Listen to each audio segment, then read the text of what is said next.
Just like Jaccob Slavin is always there. My gosh, what a masterclass, but we're used to it. Tripp Tracy, the voice of your Carolina Hurricanes in terms of being an analyst, also the current North Carolina co-sportscaster of the year, joins us on the Adam Gold Show. It was cool, but at some point I became almost embarrassed by how much they were showering love upon Jaccob Slavin. Wasn't that awesome? It's the last thing that he would ever crave, but it was terrific, AG. It started to build. I mean, he was himself in all 4 games that he played in the tournament, but it really started to build with all the eyes in the first game against Canada, and then it just absolutely overflowed for all of the deserving reasons last night. There's so many different occasions in the game that you could point to that were vintage Jaccob Slavin, even playing against all the best players in the world. And, if the United States had won in overtime, I would have been very curious. And let's just say hypothetically that Brady Tkachuk doesn't factor in an overtime winning goal. Who's to say Slavin wouldn't have? But right. But he played to the point where one, he would have been on the short list, and I'd put it for the United States at 2 players of being the most valuable player of the tournament. And I even thought to myself, without a Carolina lens, when I think about Conn Smythe trophy winners for losing teams, you still could have made the argument. You really, genuinely could have. And on on John Cooper's bench, looking at overtime, that he had to figure that he was going to have to. He and his coaching staff and Sidney Crosby in Canada, that they were going to have to do their damage when Jaccob Slavin was not on the ice, because when he was on the ice, there was simply nothing there. That's how dominant defensively he was. Yeah, and unfortunately, in overtime, and actually he had McDavid on before the U.S. iced the puck. But, man, the U.S. did not have their best team on the ice for that at all. Adam Fox, who I know you and I texted back and forth, Adam Fox struggled. All 4 games I thought Adam Fox struggled for the U.S. Noah Hannafin, who I thought was great last Saturday night, was I thought he had good moments and some bad moments last night.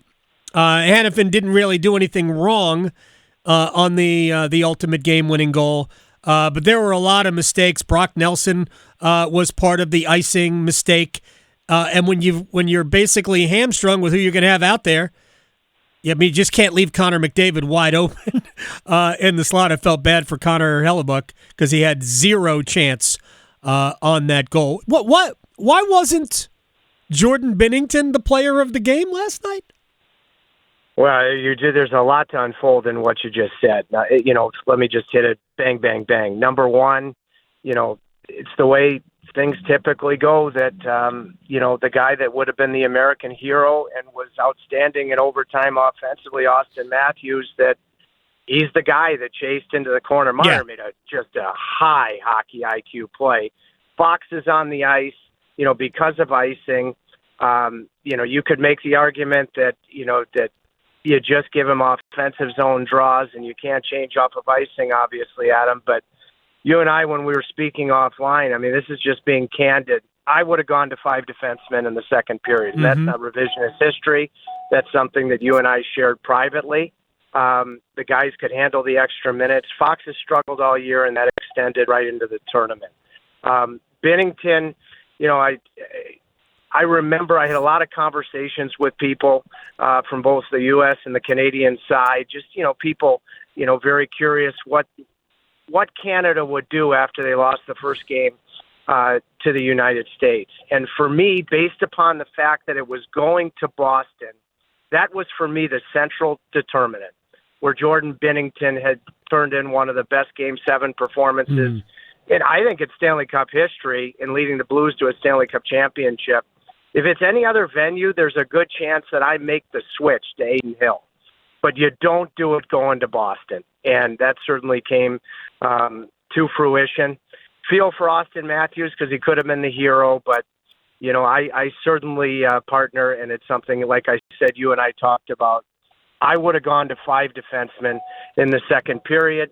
Fox had started on the number 1 power play unit. You didn't get a power play last night. No. Could have made an argument for too many men, but at that point, Zach Werenski had taken over on the first power play group. So, all these reasons, I would have gone to 5 on the blue line. I mean, it really was too many men on the ice on the Bennett goal. I don't know why it was allowed, because the guy coming on the ice too early factored in the play. I actually think it might have been Bennett who intercepted the pass. Like, he jumped on the ice. I didn't get why that was allowed, but it was close.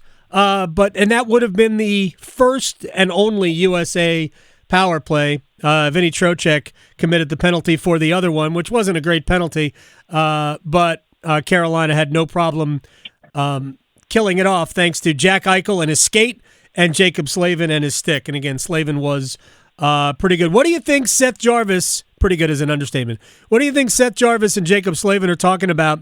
Because I'm guessing that they're not coming back to Raleigh to fly to Toronto, that they're just going to fly directly from Boston to Toronto. What do you think they're talking about in the plane?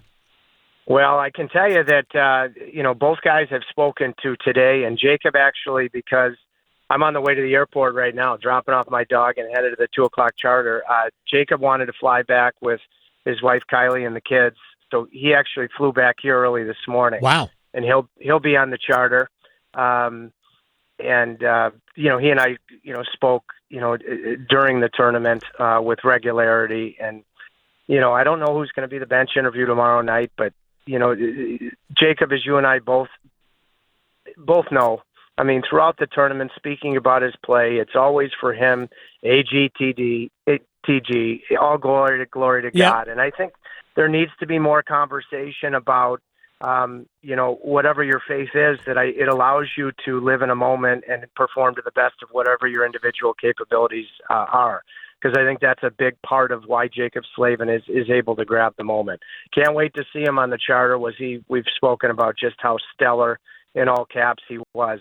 Seth Jarvis, spoke to him a little bit ago. He was just taken off to fly to Toronto, and I wanted to know if the Jarvis crew was going to stop in Toronto on the way back to Manitoba, 30-hour drive, and he was really hoping they would, but they're all teachers and they've got exams on Monday, so gosh, they're headed back. I thought, as you captured throughout the tournament, whether it be with Johnny Forsland, Shane Gostisbehere, Taylor Hall, your lineup this week on the Adam Gold Show, Jarvis, both before he exited the lineup and last night, he gave John Cooper qualitative, outstanding minutes, shift in, shift out, didn't get rewarded, easily could have extended Canada's lead in the first period.